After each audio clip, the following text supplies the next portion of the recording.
सभी दर्शक भाई बहनों का मैं स्वागत करता हूँ।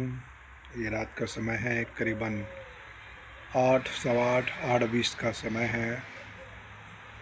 दर्शक भाई बहनों से मैं बात करने की इच्छा हुई, इसलिए मैं एक छोटा सा रात के समय वीडियो अपलोड कर रहा हूँ। इस समय ज़्यादा कुछ और नहीं, बट मैं प्रार्थना करना चाहता हूँ। थोड़ी देर मैं प्रार्थना करना चाहता हूँ। यिर्मयाह नबी की किताब, उसका 33 अध्याय, उसका 2 आयत में ऐसा लिखा है, मुझसे प्रार्थना कर और मैं तेरी प्रार्थना सुनकर तुझे बड़ी बड़ी और कठिन बातें बताऊंगा जो तू अब तक नहीं समझता। कहने का मतलब ये है कि यहोवा परमेश्वर यीशु हमसे कहता है कि मुझसे निरंतर प्रार्थना करो हर परिस्थिति में, और मैं तुझे वो बातें बताऊंगा, वो चीज़ मैं आपको सिखाऊंगा, उसका सिद्धांत और शिक्षा के बारे में मैं तुझे बताऊंगा। लेकिन तुमको एक काम करना होगा, वो है तुम्हें प्रार्थना करना है।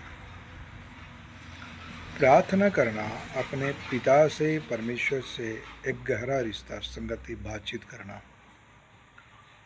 जब हम किसी विषय को लेकर प्रार्थना करते हैं जो परमेश्वर की इच्छा में होता है, परमेश्वर के राज्य के संबंधित होता है वो प्रार्थना, और ऐसी प्रार्थना को प्रभु सुनता है। कई बार कुछ लोग ऐसी प्रार्थना करता है जो स्वार्थ होता है, और न ही उसमें परमेश्वर को महिमा मिलता है, ना परमेश्वर के राज्य के प्रति कुछ बात होता है, ना वचन, ना विश्वास के प्रति। तो प्रिय दोस्तों, मैं आपको बता देना चाहता हूँ, परमेश्वर ऐसी प्रार्थना नहीं सुनता। बाइबल सिखाती है प्रार्थना एक ऐसी प्रार्थना हो जो परमेश्वर को प्रसन्नता, महिमा और परमेश्वर की इच्छा में हो। ये तब हो सकता है जब हम वचन में बढ़ते हैं, वचन के गहराई में जाते हैं, वचन को सीखते हैं। तो मैं प्रार्थना करना चाहता हूँ आप सभी के लिए, और हमारे देश के लिए, और हमारे देश के अगुओं के लिए, सच्चा मसीह भाई बहनों के लिए, नाश हो रहे आत्माओं के लिए प्रार्थना करना चाहता हूँ। सर्वशक्तिमान परमेश्वर, मैं प्रार्थना करता हूँ हमारे भारत देश के सुप्रीम कोर्ट के लिए, और मैं प्रार्थना करता हूँ जितने भी जज है, वकील है, हाई कोर्ट है, लोअर कोर्ट है, तमाम कोर्ट के जो जज है, वकील है, अधिकारी, कर्मचारी हैं, उनसे तू बातचीत कर प्रभु। उन्हें अपना विवेक दे, उन पर तेरी प्रभुता हो, तेरे शासन हो, तेरे कानून और कायदा हो।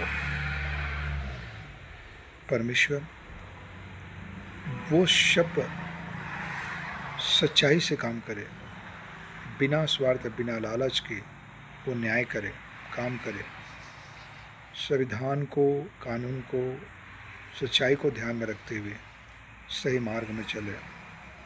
कोई प्रकार की दुष्टता या हेरा फेरी या अदल बदल या दुष्टता ना हो प्रभु। हर भाई बहनों को सही न्याय मिले। और आज मसीही भाई बहनों के लिए, जितने भी हमारे भारत छत्तीसगढ़ में, भारत के सभी राज्य जिला में जो सच्चा मसीह भाई बहन है, उनके लिए जो एक बड़ा फैसला सुप्रीम कोर्ट से आया वो ये है कि यदि कोई प्रभु के दास दासी, कोई पादरी आदि ज़बरदस्ती, प्रलोभन, लालच में या दबाव में आकर किसी के धर्मांतरण करवाता है, तो जो प्रभावित हुआ है केवल वही लोग थाना में जाके एफआईआर करा सकते हैं। बाकी पड़ोसी या बाहर या कुछ संगठन की कोई ज़रूरत नहीं है। तो परमेश्वर कहीं ना कहीं आप अपने जजों के द्वारा, वकीलों के द्वारा, सुप्रीम कोर्ट के द्वारा प्रभु आपने सही निर्णय, सही बात को किया, क्योंकि हम जानते हैं सारी पृथ्वी तेरे अनुग्रह और तेरी दया से टिका है, और तेरे वचन और तेरे अधिकार में है। सारे पृथ्वी भर का तू प्रभु, और सारे निर्णय तेरे होते हैं प्रभु। तेरे धन्यवाद। भारत के सभी राज्य और सभी जिला, क्षेत्र, मोहल्ला, कस्बा, एरिया सभी उस नाश होने वाले आत्माओं के लिए हम प्रार्थना करते हैं जो आंसुओं के साथ हर प्रकार के पाप, दुष्टता, श्राप, नशा, टूना जादू, छल कपट, बुराई में फंसे हैं। उन सब के आत्माओं को यीशु के नाम से मैं प्रार्थना करता हूँ कि वो पापों से मन फिराएं और वो बचा जाए। उनके दुख, दर्द, करुणा, अपनी करुणा और दया पर उन पर हो। उनकी तकलीफ को देख प्रभु, उनको वो किसी रीति से आपको पुकार सकें, सच्चे मन से, निष्पक्ष मन से आपको खोज सके, ढूंढ सके, पुकार सकें। प्रभु आप मिल जाएंगे। प्रभु मैं प्रार्थना करता हूँ हमारे भारत में एक सच्चा मसीहा आने पाए, जो वचन को ठीक से समझाने पाए, सिखाने पाए, सही शिक्षा, सही सिद्धांत के साथ और निष्कपट प्रेम रखे और बाइबल के वचन के आधार पर जीवन जी सके। कोई दिखावा नहीं, कोई फॉर्मेलिटी नहीं, कोई फेमस ना होने पाए प्रभु, परंतु यीशु और यीशु के वचन को फेमस करे दुनिया में, लोगों के बीच में। ऐसी मैं प्रार्थना करता हूँ यीशु के नाम में, आमीन।